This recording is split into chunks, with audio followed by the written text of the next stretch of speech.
Whoa.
Whoa, what's going on? It's dialing in something all on its own and it's showing the way to another memory? Where is that?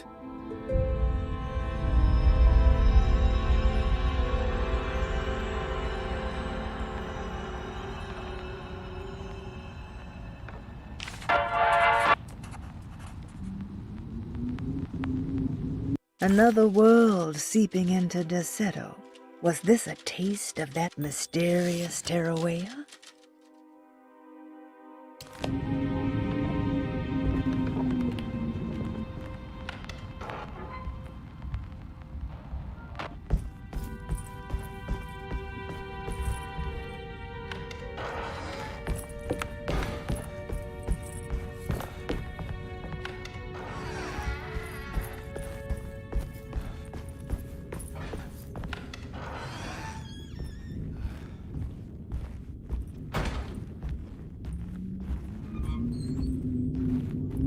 Here we go.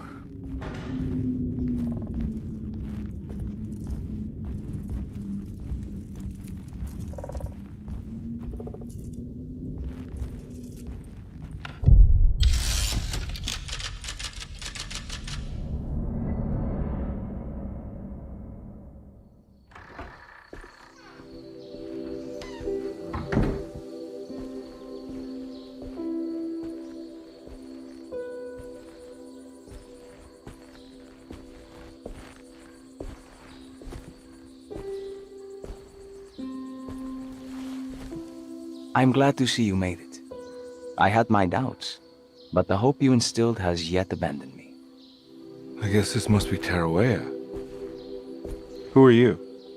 My name is Juan Luis Jorge, and this is indeed the convent of Tarawea.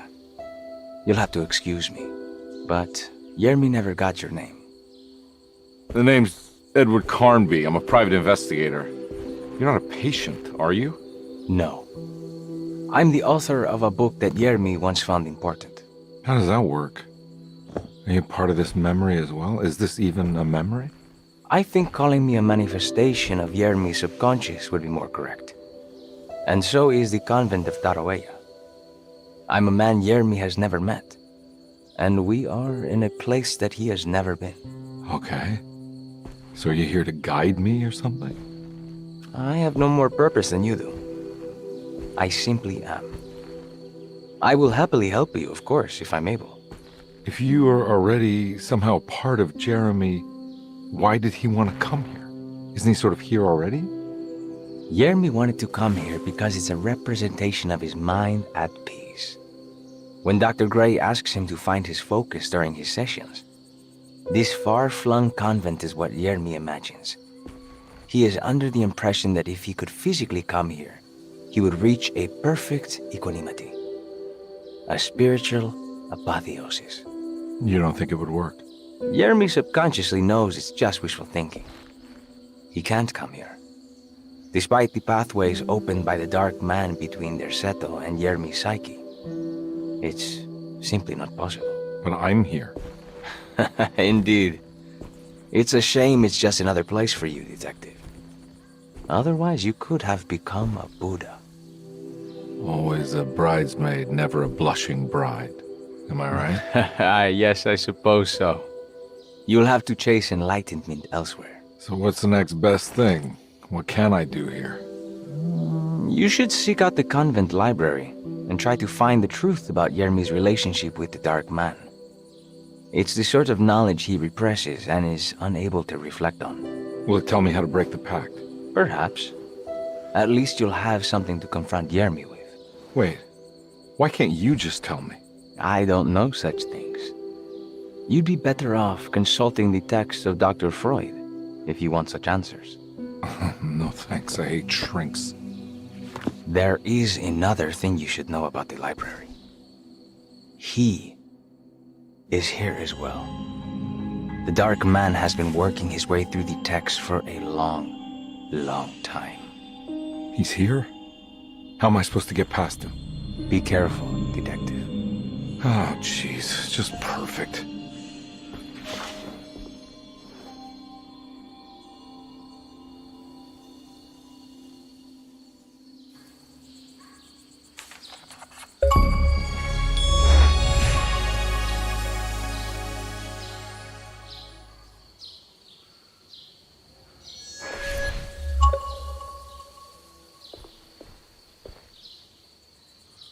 You have any advice on how to deal with the Dark Man? I suppose suppression could work. Try not to pay him any attention.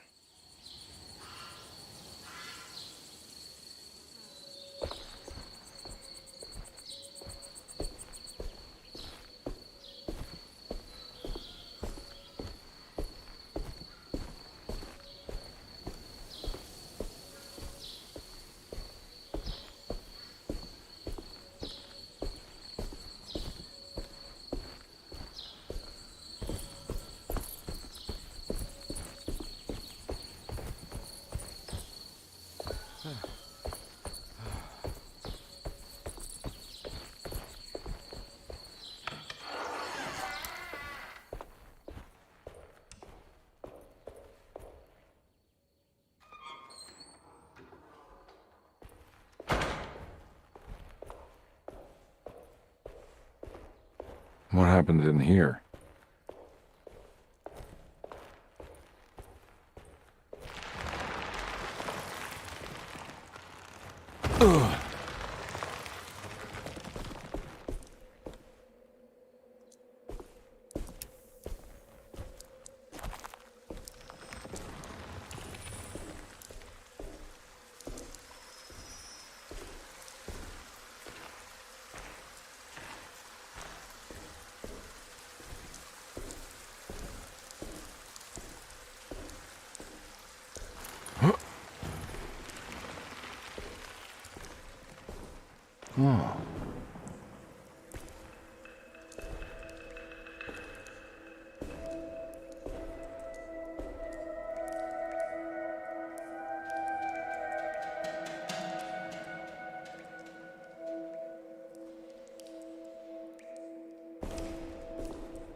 something missing.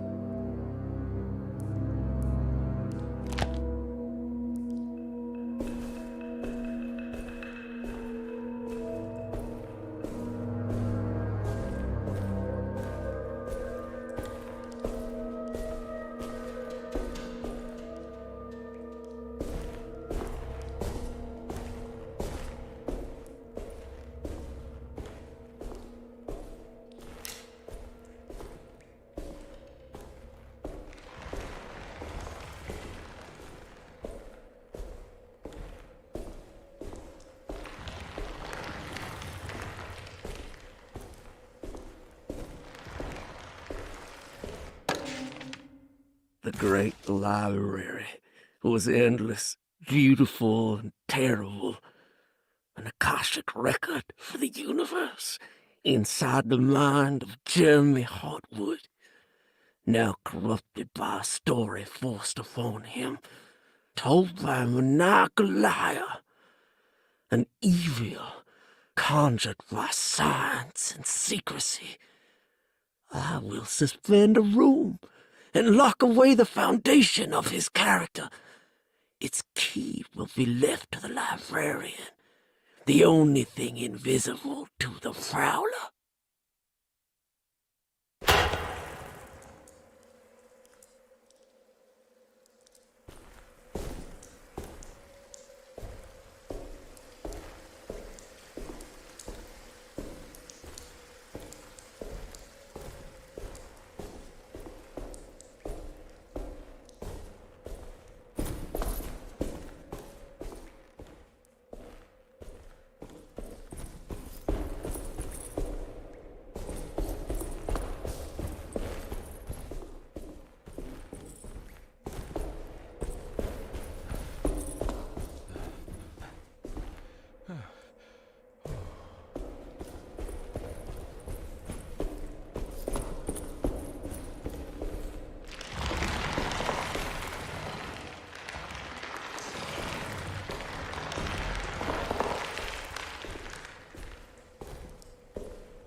It was in the hot autumn that I went through the night with the restless crowds.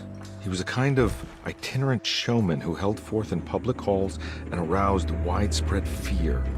The New Orleans address of the event is lost, but I remember distinctly the Prext Shipping Company pressing their contribution. Hey.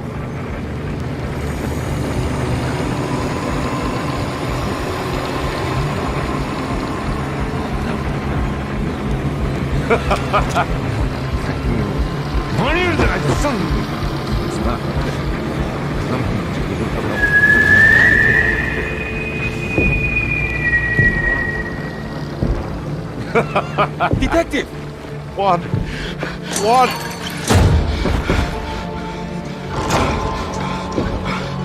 I hope you found what you were looking for. I fear there is no going back.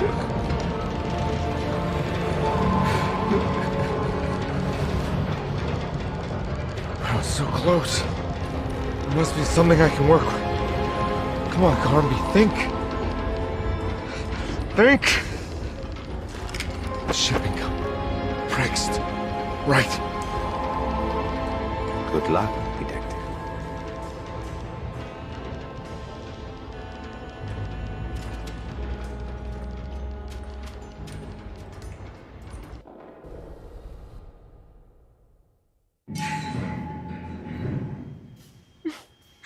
Well, thank God you're here, Detective.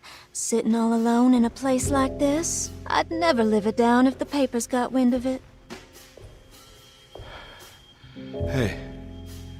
Ruth, right? Oh, don't pretend you don't know. I'm sure you have a whole file on me by now, Detective. I suppose we weren't formally introduced. I'm Ruth Talon. Miss Ruth Talon, in case you're wondering. Edward Carnby. Enchanté. You sure? I had too many already.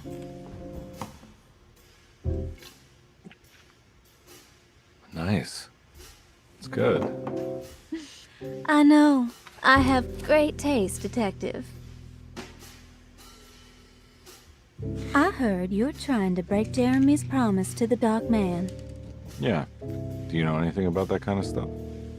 No, but it makes you wonder. If he made a promise, can't he simply stand by his words?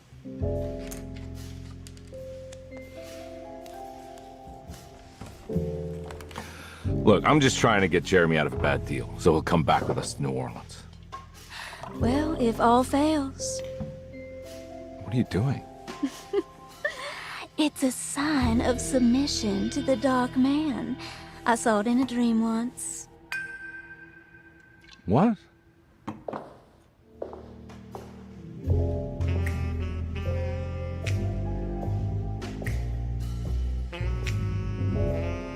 You don't know the Prext Shipping Company by any chance? I do. They made big money during the war. But their waterfront office is just over there. How did you do that? Do what, Detective? Bonne chance. Hey, have you seen Emily Hartwood anywhere? Are you trying to make me jealous, Detective? No, I haven't seen your doll anywhere.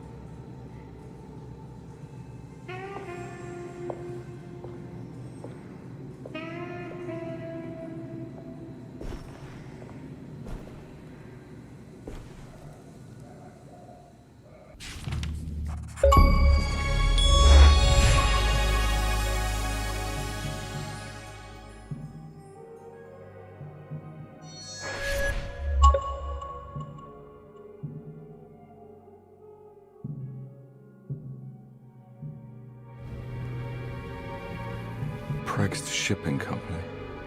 According to the book in Tarawea, the Dark Man is connected to a performance that Jeremy went to somewhere in New Orleans. I'm sure I can find the address inside.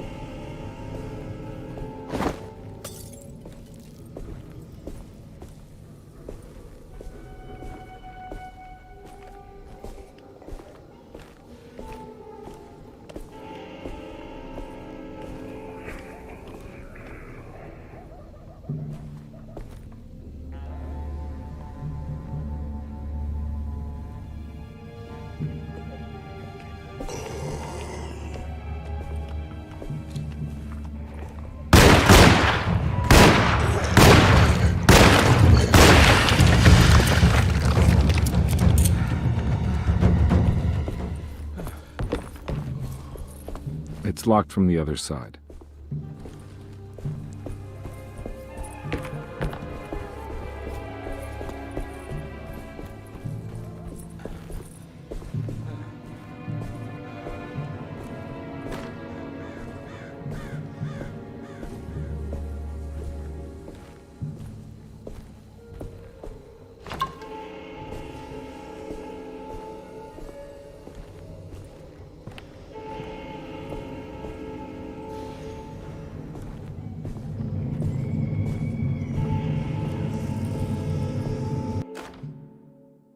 Hey.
There must be another way inside.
No way I can get this out of the way with my bare hands. But if I get that crane going, that should do it.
Somehow, Carnby was back in...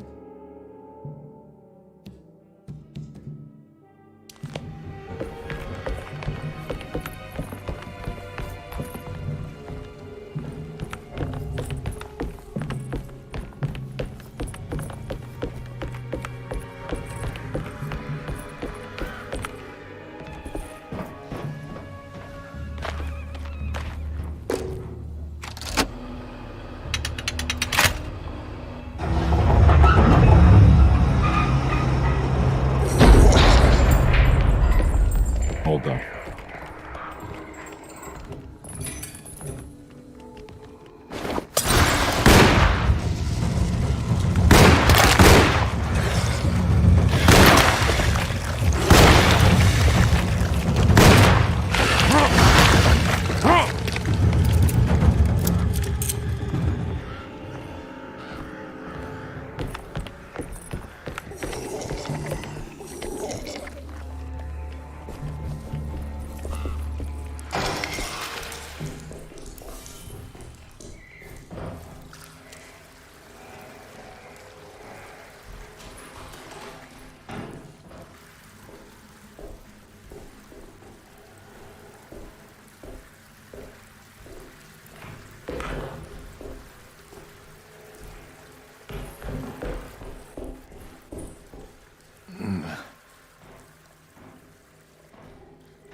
Made it inside the warehouse. The office must be upstairs.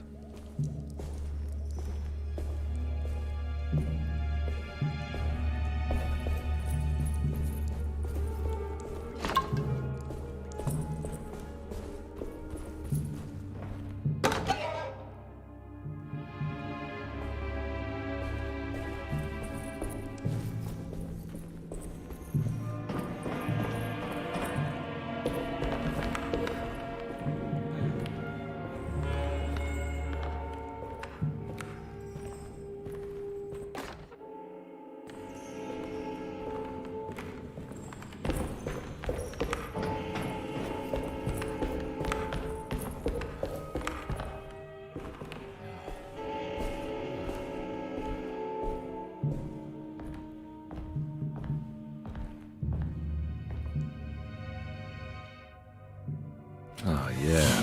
Now we're talking. Our ship was raided while in dock. All of his things were recovered, but blood was shed. Several men were carried into the Mississippi River and drowned by ones who live in the deep. All items have now been signed and delivered. Now best keep the papers safe. What is left? Later is right. And hell is back again.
Cargo Manifesto.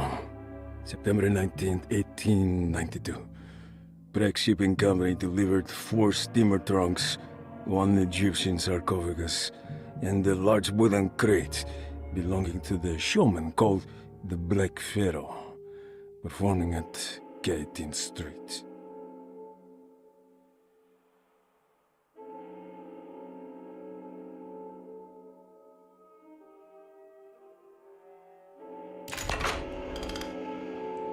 Here we go. The address where Jeremy first encountered the Dark Man.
Looks like the fog cleared up.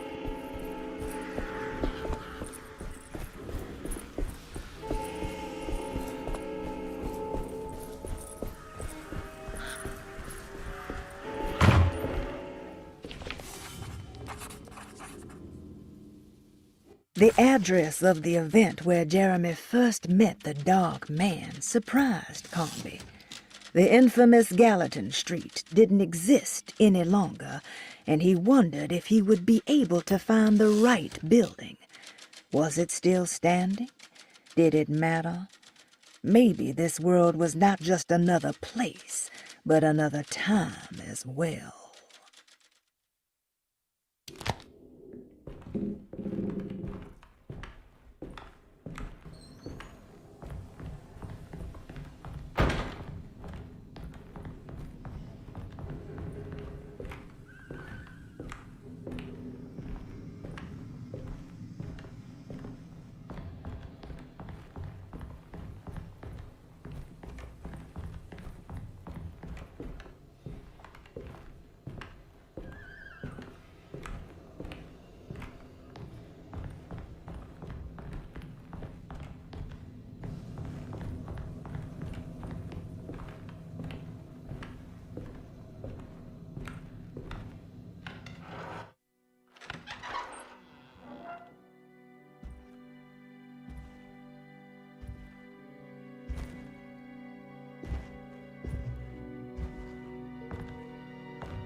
You want to tell me what this is all about?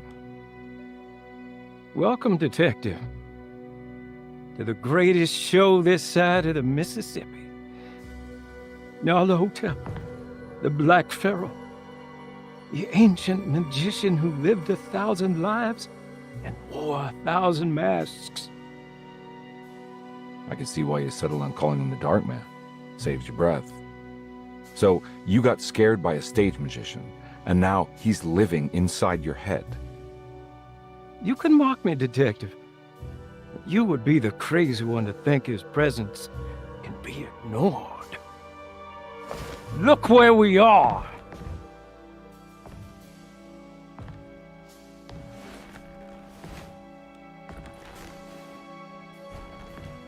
We didn't get to finish our last conversation, did we? You were about to tell me how to break the contract with the Dark Man. No, we can't. If we turn her loose on the world, so many innocent would die. But there is a way to break out of the deal. There is. You offered me a way out. Steps to take. What are they? You'll never find them. They're forever entombed in his sunken desert temple. Jeremy, I'm not your enemy. Tell me where to go. How do I find the temple? No, we can't. I have to make this sacrifice. God damn it, Jeremy. I'm gonna save you. Don't worry.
The Sunken Desert Temple. I better get down there.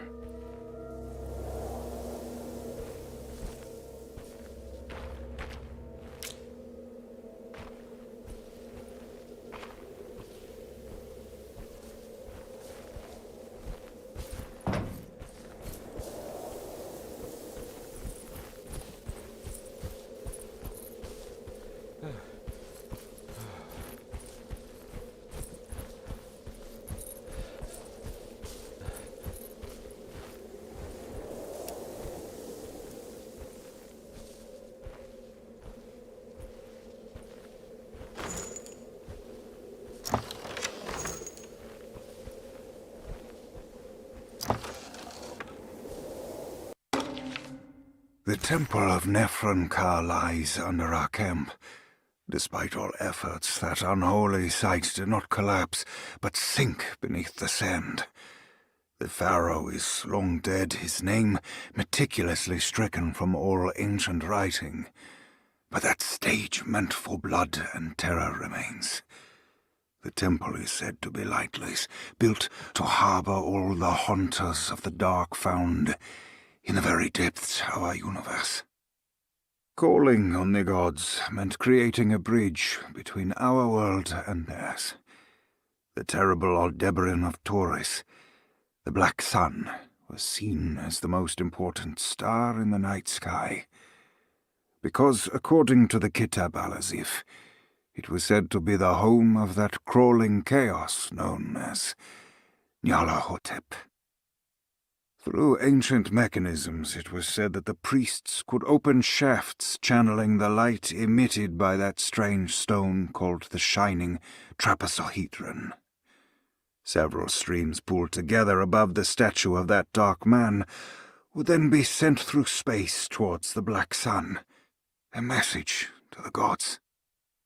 The gifts bestowed on the sender are completely undocumented, but often assumed to involve dark blood pacts, where souls are traded for malicious miracles.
The temple.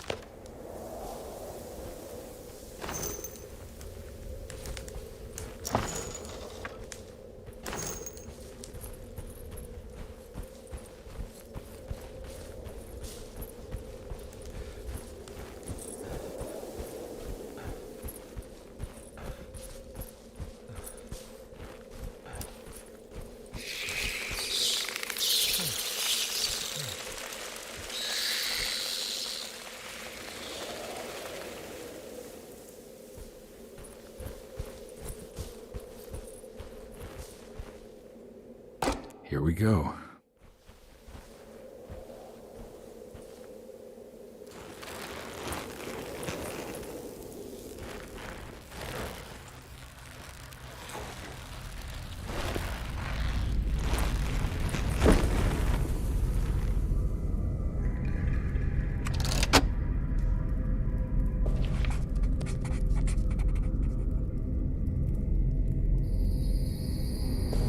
Star constellation from one of Jeremy's books.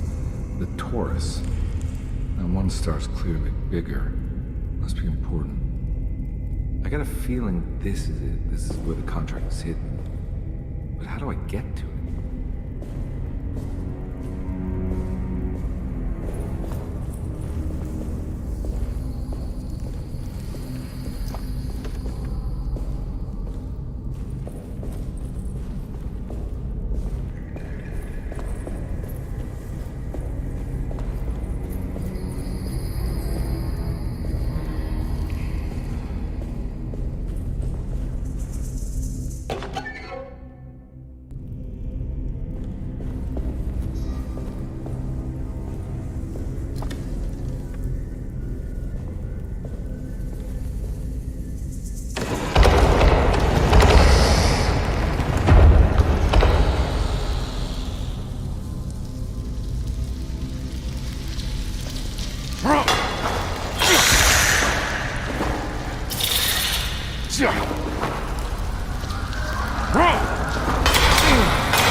This one looks operational. It'll work.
Acknowledge psychological trauma, break through barriers of self-deceit, temper manic behavior. These are the Dark Man's terms. The contract. Huh?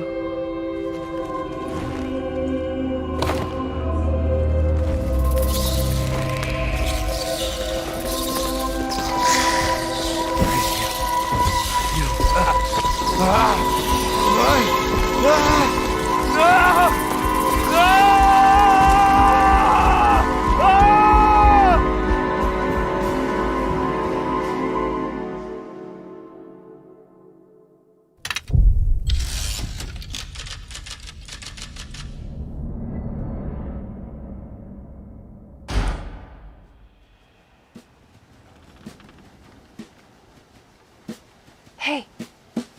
Hey, detective?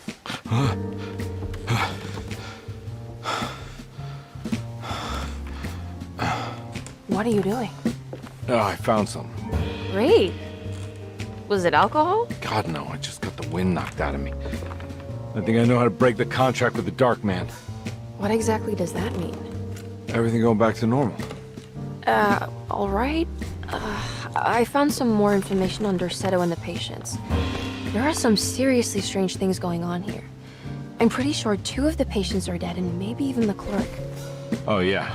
I kind of just gave up on worrying about that. Well, just keep your eyes open, I suppose. What were you doing again? Jeremy made a pact with the Dark Man to keep all the madness locked inside Dorsetto. All right. I'm gonna break it. I just have to... Where is it? Where's the talisman? It's around your neck? Ah! I worry, Detective. Don't, I'm fine. I worry that you're not much help on this case. At least you're a good distraction. Trust me, you're getting your money's worth. At this rate, I'm an absolute bargain.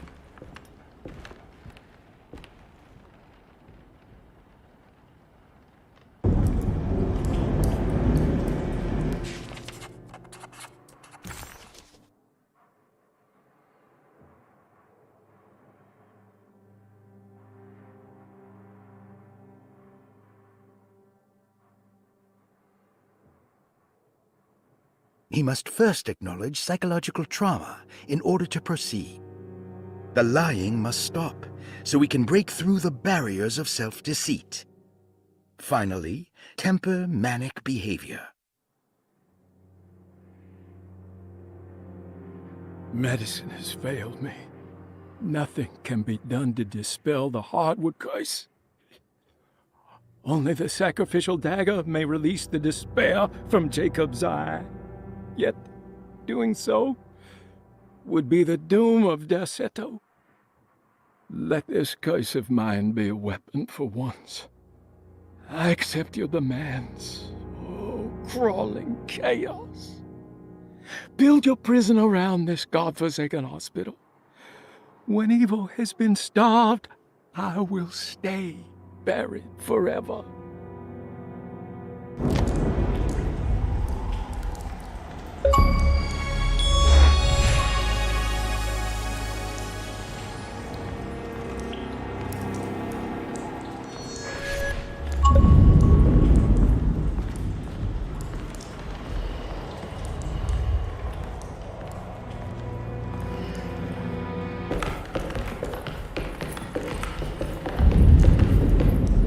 Just what this evening needed.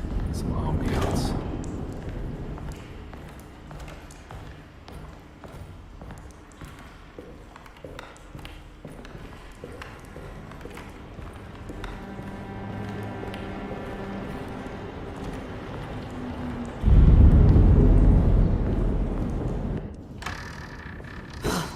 Got to be around here somewhere.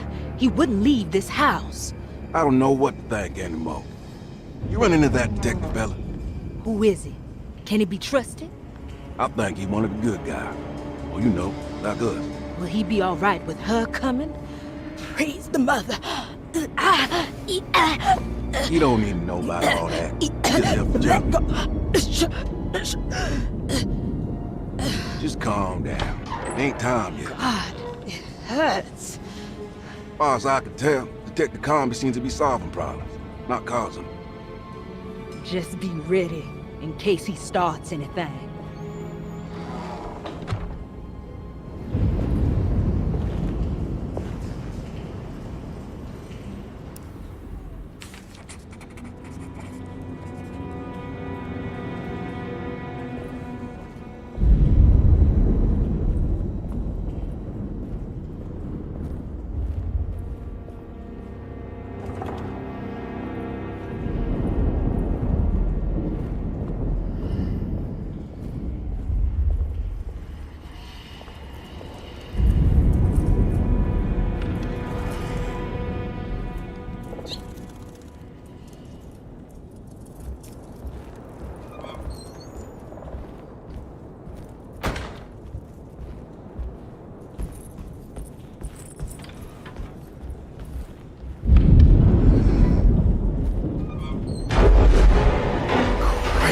What the hell was that?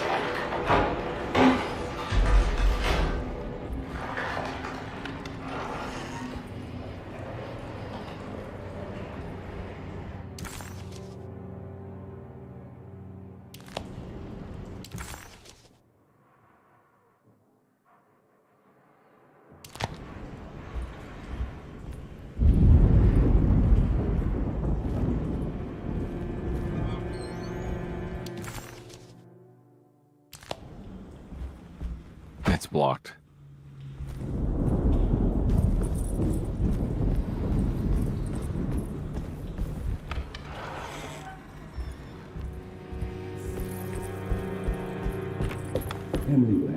I don't want to run into the orderlies right now. Not sure I can trust them.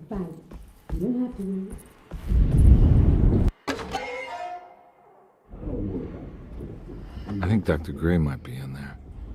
Perfect time to snoop around his office, then.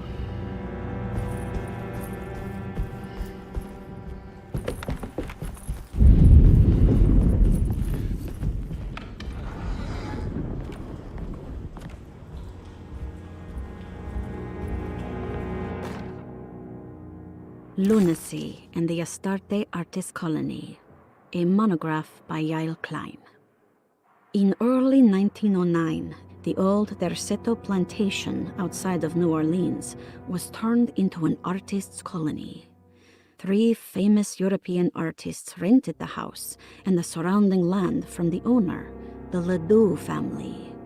The colony was chiefly run by Sebastian Cortez, who was playfully dubbed the captain by his collaborators, William Arges and Heinrich Kassel. The colony existed for 6 years, until one day all 12 members disappeared without a trace. It is widely believed that their disappearance is connected to the disastrous hurricane that passed through on September 29, 1915, but nothing truly supports this claim. What is known is their frequent participation in New Orleans nightlife, their love for hosting parties, and their elaborate contributions to the Mardi Gras parades as the Pirates of Pontchartrain. Accounts of their lifestyle can be found in almost every gossip column. It can effectively be summed up as carefree and bohemian. In late June 1909, the name Astarte first appeared in the newspapers. Cortez said the name came to him as he was painting. There is never any claim to knowing about the ancient Phoenician fertility goddess with the same name before this time. His fellow colonist Heinrich Kassel did know, because he later produced sculptures that show clear references to ancient idols of the goddess. It's impossible to know for sure how this name suddenly made an appearance, but it is interesting because of Derceto's history. Even the name Derceto is the Greek name of a Syrian fertility goddess. In the case of naming the plantation, Derceto was certainly not an accident. We know that Elijah Pickford intended to build a temple for his cult, for he had distributed pamphlets 2 years prior to the purchase of the land, advertising his intentions. His followers were estimated to be almost 100 men and women, mostly sailors, Maroons, and Cajuns, when the plantation was built. To outsiders, Derceto registered as an ordinary slave plantation, which enabled Pickford and his flock to remain hidden for decades. The official story is that the cult lasted until 1862, when the Union Army came and burned down the plantation and scattered all who lived there. Following the Civil War, new people started to congregate in the ruins of Derceto to invent a new fertility goddess, the Shub Niggurath.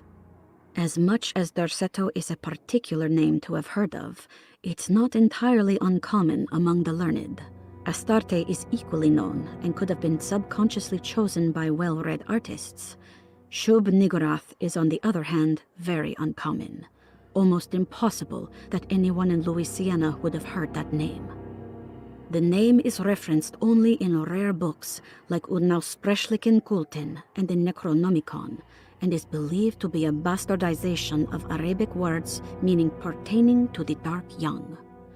The few paragraphs printed on the goddess are so upsetting that no one in their right mind would want to build a religion resting on such qualities.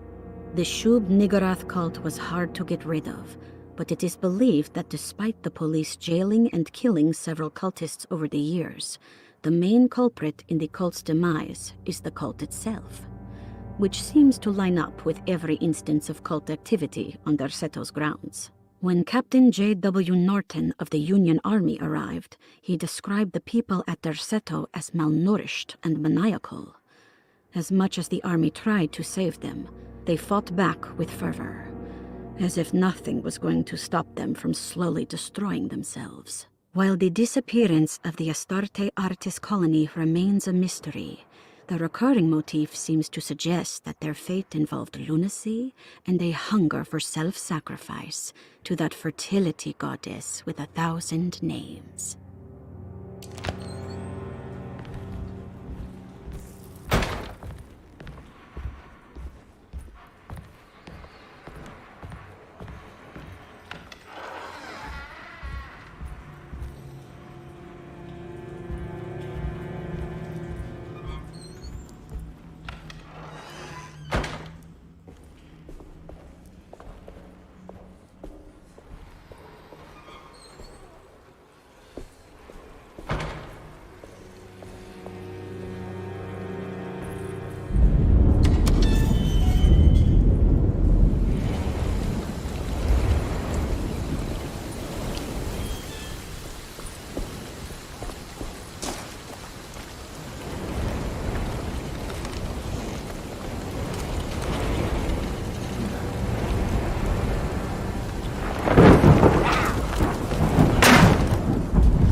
There must be a spare key to Dr. Gray's office in here somewhere. I need the key.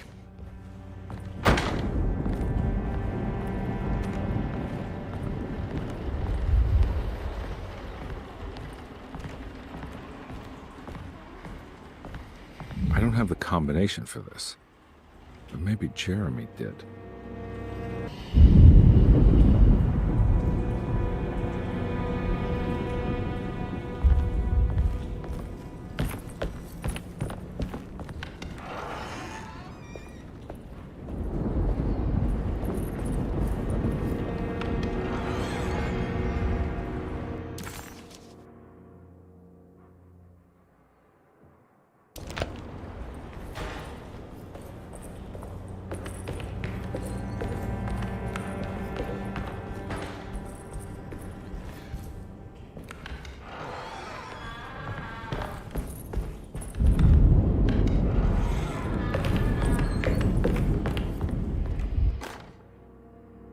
Detective Comby, I'm terribly sorry that my niece has pulled you into...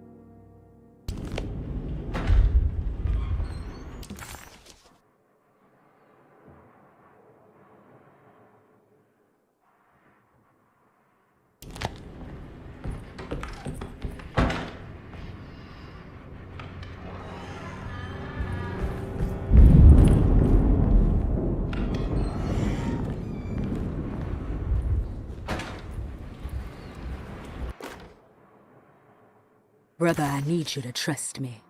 This is the most important moment in our family's history. I know you have doubts and that the terrible Mama Loa told you lies. I would never betray you. I promise. Lottie.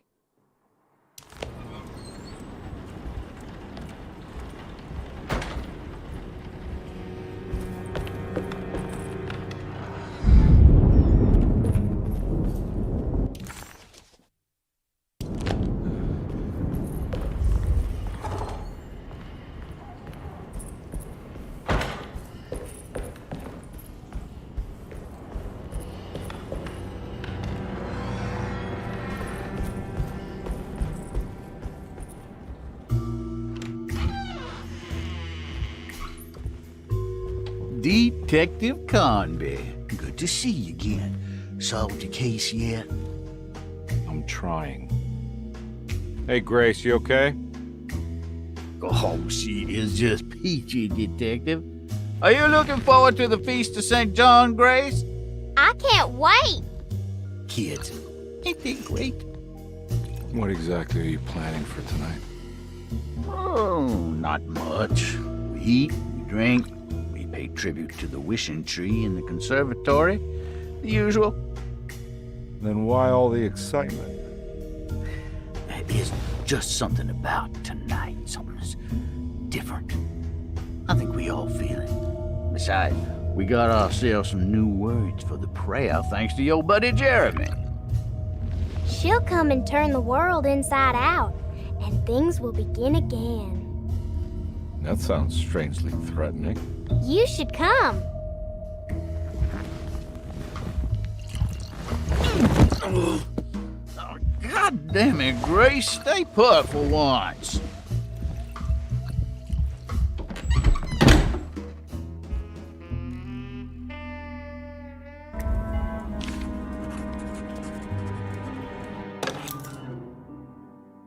I better hold on to these. Wouldn't want them to get lost.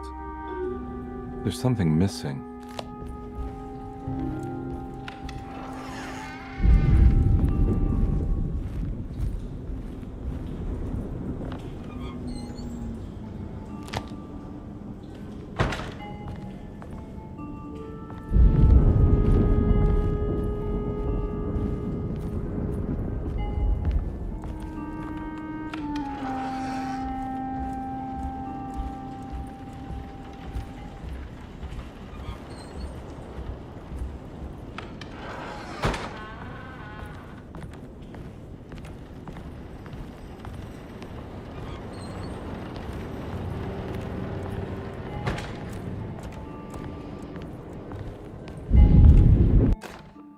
Jeremy knew that the only one who could help him now was the guest in room number 3. The room seemed to have been empty for so long, but that wasn't allowed to be true. The story needed to be different, to include something from the outside. He would bring the guest back to room 3 and show them what was in that safe. 913. But those were not the right numbers. That was the combination for the safe in the clerk's office.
run into the orderlies right now. Not sure I can trust them.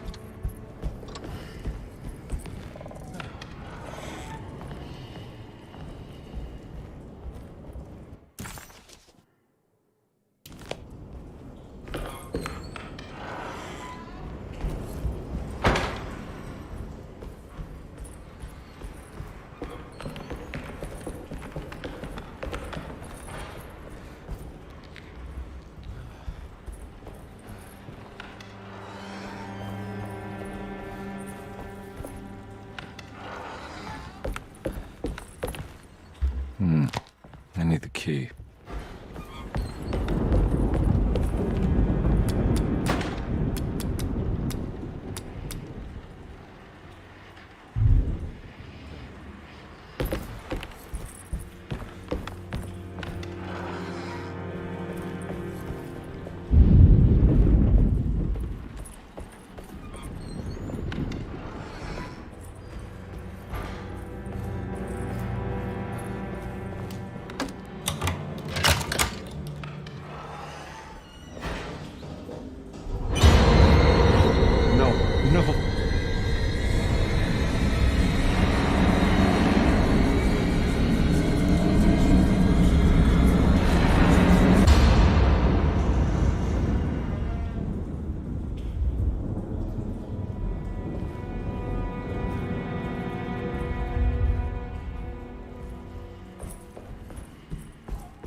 This is my room.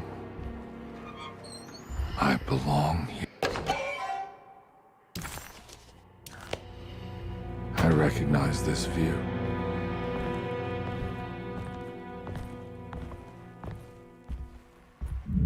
I know the combination. I carry it with me.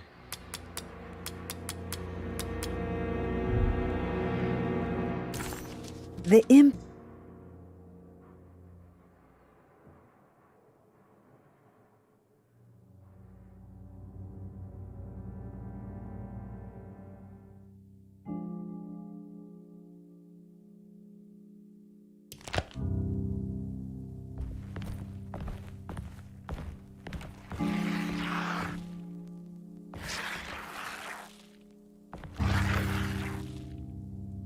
I know that number.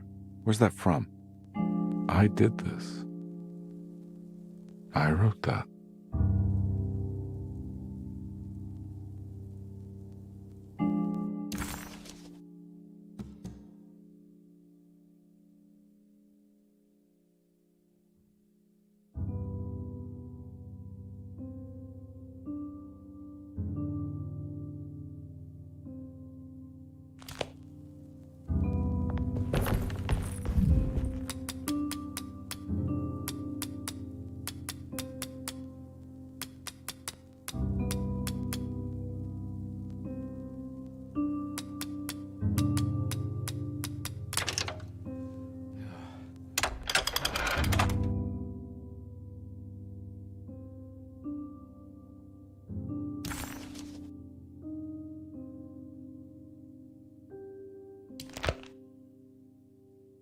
Detective, I have made many discoveries in my case.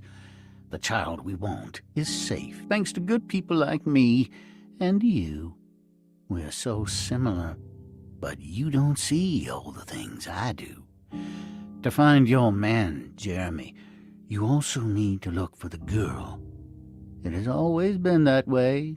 The young deliver us all. You should have a look in my room. There's a piece of the puzzle you will need. Take care now. My coffee.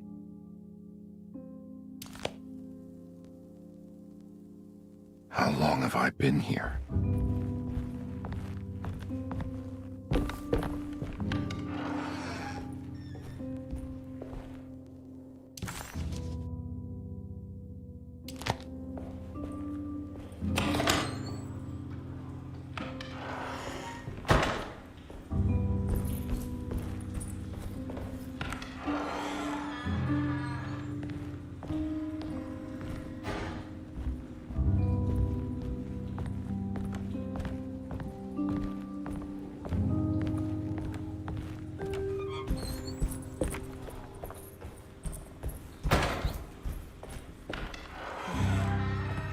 surprisingly neat. Maybe I've been selling that old barfly short.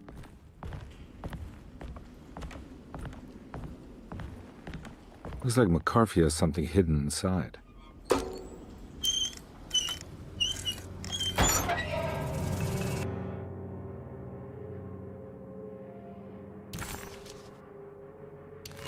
Why would McCarthy lock this up? Was he trying to keep Grace from completing the shank? If so, couldn't she have just made another drawing?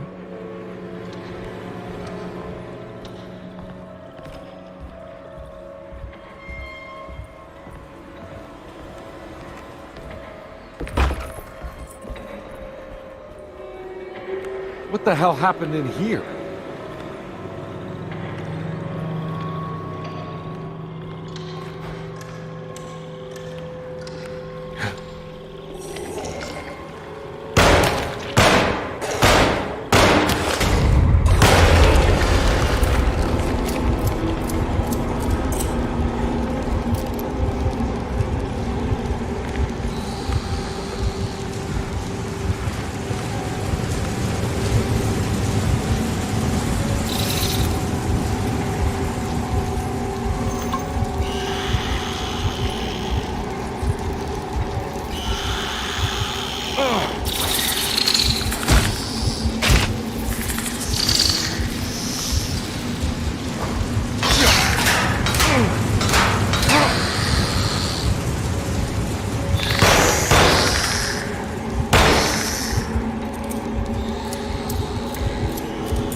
place looks familiar.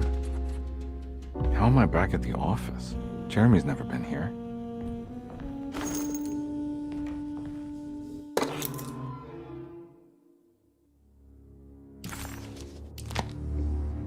That's me, isn't it?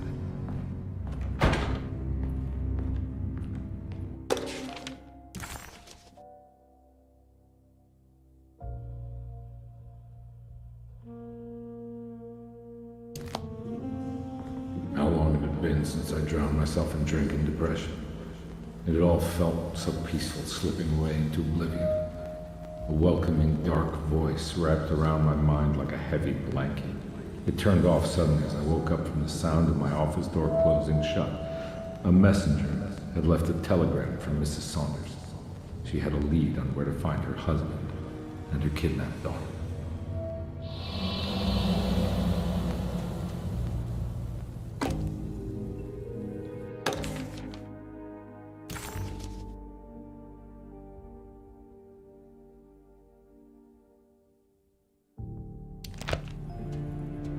God, I used to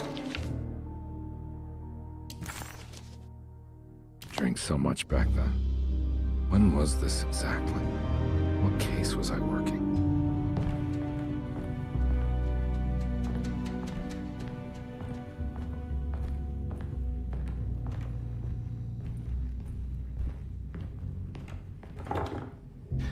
I think I need to figure out where I'm going first.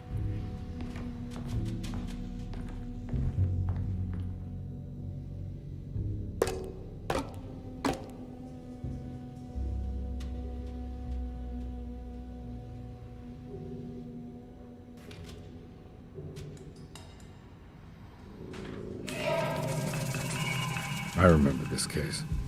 Some kid got taken by her father, headed out of state, but he had made a mistake by selling a painting that his wife actually cared about to a collector named Thornhill to fund his venture. That's how I tracked him down. At least I think so.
Thornhill wasn't a bad man, but he had principles keeping him from handing out information about his dealings. So he needed some convincing.